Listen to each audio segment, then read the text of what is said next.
Em meu nome, em nome de todo o grupo do UOL Educação, eu queria dar as boas-vindas para todos vocês. Cada vez mais casa cheia, né? E isso me deixa muito feliz, porque só reforça uma certeza que eu já tinha há 18 anos atrás e cada vez mais tenho reforçado, é que só realmente quando a gente investe em informação, em formação, em desenvolvimento das pessoas, é que a gente realmente consegue interagir e engajá-las na causa, né, na causa principal aí das nossas organizações. Eu acredito muito nisso e tenho certeza que isso também é uma crença e um desafio de todos vocês que estão compartilhando aqui desse dia com a gente. A frase, ela é símbolo, né? É quando é chegada a hora de se reinventar. Essa hora de se reinventar me faz lembrar uma das frases mais bonitas do Shakespeare, no Henrique VIII, que ele diz o seguinte: se não foi ontem, é hoje. Se não é hoje, amanhã. Se não for amanhã, algum dia. Mas quando o dia chegar, temos de estar preparados. Que é uma frase que exatamente que, na sabedoria da literatura, do Shakespeare, quer dizer muita coisa, né? Se não foi ontem, é hoje. Se não é hoje, é amanhã. Se não for amanhã, algum dia, mas quando esse dia chegar, temos de estar preparados. A empresa que eu trabalho há 47 anos é uma empresa que tem 72 anos. E dentro da empresa que trabalho, tem 4 gerações lá. 4 gerações. Tem os membros do conselho, a começar pelo presidente do conselho, estava na fundação da empresa em 1943. E ele está bem, ele trabalha diariamente. O conselho é composto de pessoas acima de 70 anos. E dentro da empresa nós temos 4 gerações. Tem de geração dos anos 40 as gerações Y, Z. Como é que a empresa consegue aproveitar toda essa potencialidade de ter, que é um privilégio, de ter 4 gerações dentro de uma própria corporação? E nos recursos humanos com 4 gerações, é óbvio que nós nos faceamos no dia a dia com o conflito normal das gerações. Ou que é do uso dos equipamentos, ou é dos usos da metodologia, ou uso das compreensões. E como fica tudo isso numa matéria-prima fundamental, porque eu tenho um grande respeito por vocês, que são pessoas de treinamento, são de recursos humanos, porque eu também sou um profissional de recursos humanos, e depois posso dizer por que sou, e por que fui, por que trabalhei.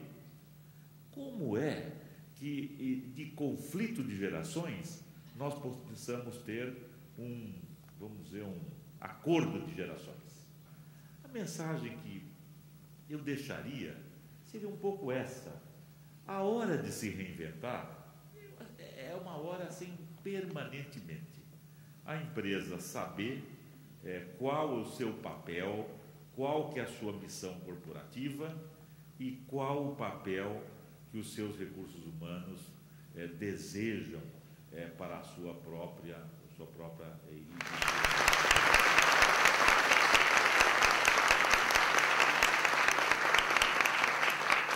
E a gente está aqui também para se reinventar. Esse é o nosso movimento, né? A gente acaba se reinventando, percebendo muitos movimentos, principalmente quando a gente fala de gente, num aspecto importante que vigora e passa pelo respeito, pelo autoconhecimento, por ter novas ideias, por abrir as nossas mentes, por reduzir o número de preconceitos. Nós que trabalhamos com pessoas, como por vezes isso acaba sendo determinante em algumas decisões, e a gente vai melhorando, a gente vai crescendo como pessoa. O Bernardinho sempre fala, e todo mundo aqui conhece o Bernardinho, né? Aquela calmaria quando está no jogo.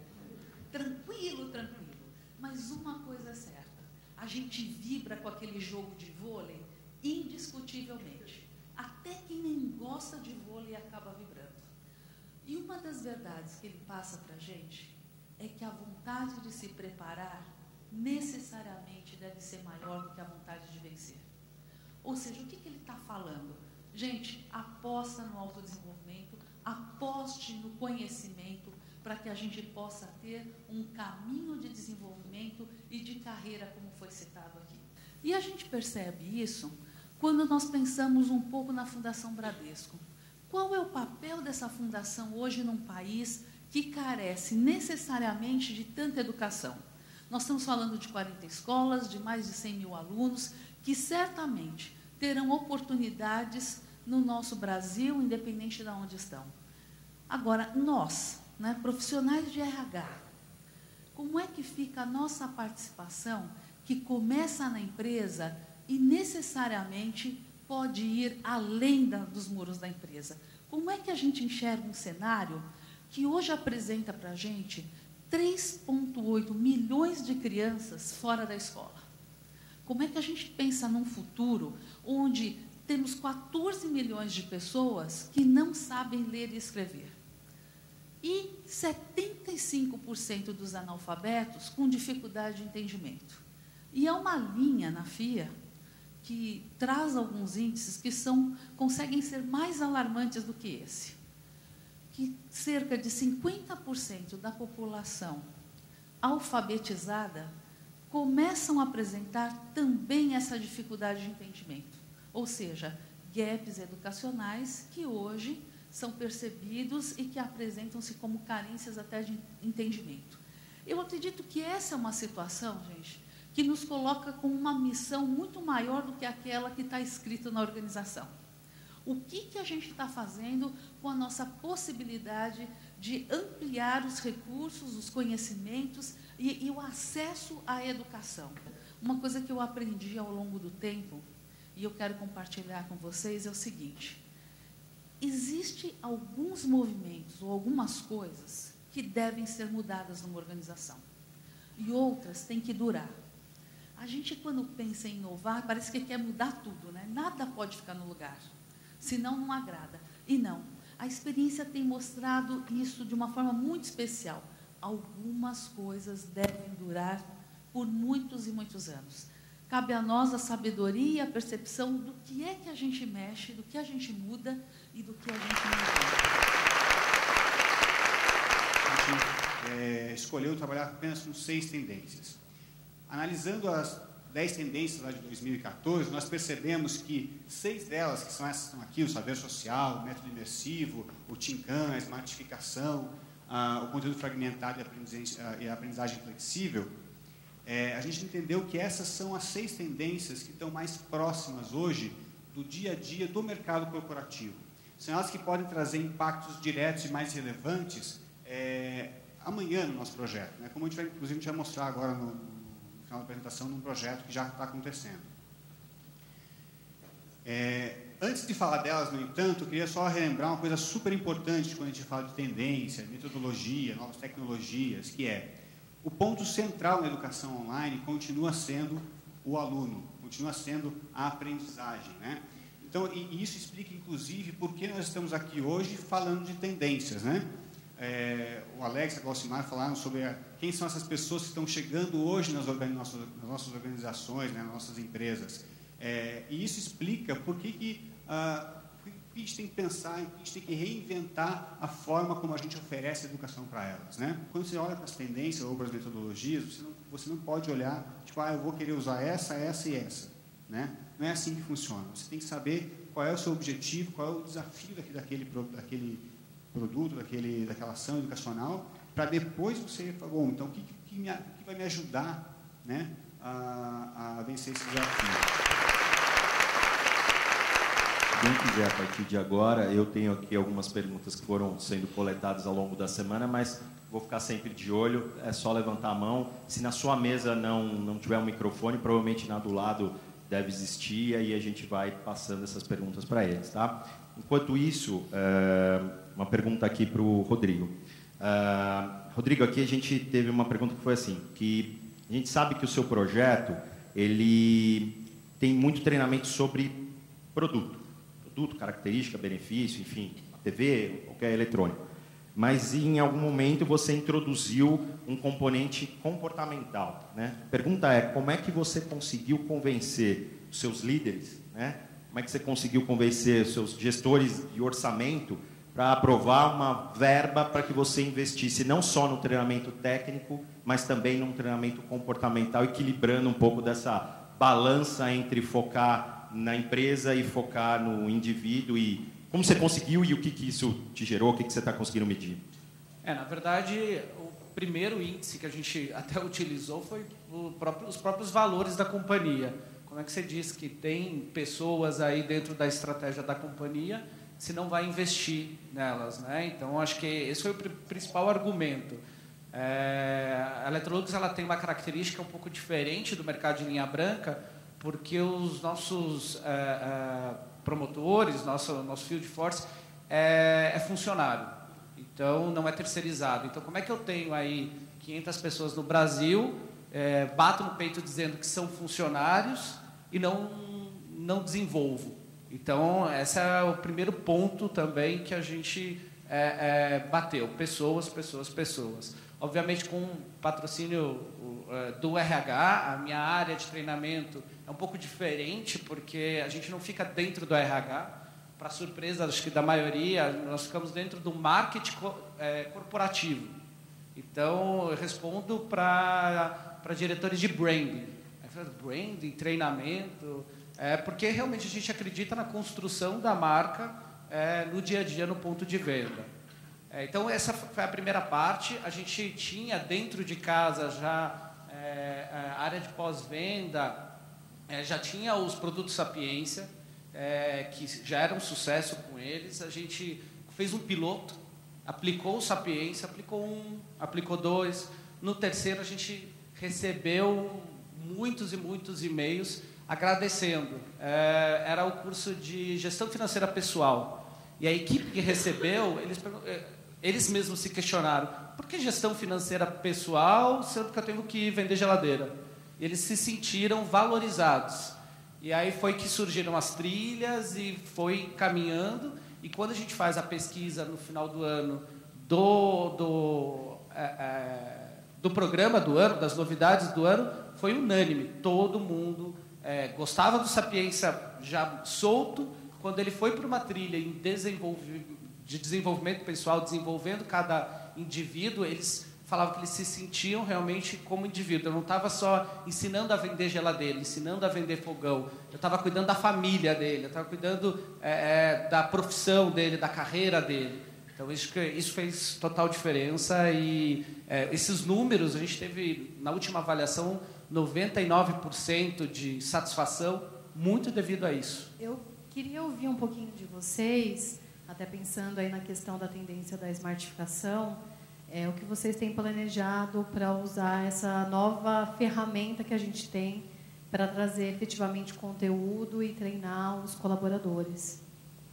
Acho que você está bem num momento disso, né, Marcos? Na verdade, quando a gente pensa no cenário da Claro hoje, evidentemente temos que pensar em o que é novidade e o que a gente pode trazer para os nossos colaboradores. O nosso público hoje de treinamento, ele não é só de colaboradores. Nós estamos falando de 10 mil colaboradores, claro, estamos falando de 30 mil terceiros. Isso considerando linha de frente e atendimento, né, call center, e a força de vendas dealers. Então, esse público todo, ele está debaixo de uma área de treinamento. Vou contar uma coisa para vocês, de primeira mão até, né? Mas é que, assim, em razão desse momento nosso de fusão, muito propício essa fala mesmo. Nós estamos tendo que reinventar o formato treinamento, capacitação, formação, disponibilizar conteúdos para as pessoas. Por quê? De 2006 para cá, quase uma década aí, evidentemente, quando lançamos alguma coisa, algumas pessoas pensam assim: ah, mas é o Elane de novo? Ah, é o curso online outra vez? Né? Então, nós já vimos essa necessidade lá atrás, e aí foi necessário repensar o que fazer, o que oferecer. Lá em 2006, pessoal, o que nós tínhamos? Nada. Então, precisava capacitar pessoas. E elas precisavam aderir a um formato online. Quando nós começamos a trabalhar com a Ciatec, a ideia era exatamente trazer um personagem que identificasse com um vendedor, com um atendente, e ele falaria, né, ele explicaria, ele ensinaria o que era a promoção, produto, aparelho e assim por diante. Ao longo dos anos, isso foi repetindo-se e nós fomos também mudando um pouco mais isso. Hoje, quando a gente fala em treinamento, eu tenho que ser muito mais além do que fornecer o online. Então, o nosso modelo hoje, ele já está num modelo em que nós temos uso de outras mídias para atingir o mesmo público. Porque o público não quer só mais o online. Tá, o online eu já vi. Alguns deles chegam até a dizer assim, né? Mas eu já fiz esse curso. E é um curso novo, completamente novo, com PIV novo, personagem novo. A proposta é outra, mas ele diz, não, é online, eu já sei, eu já conheço, não quero mais.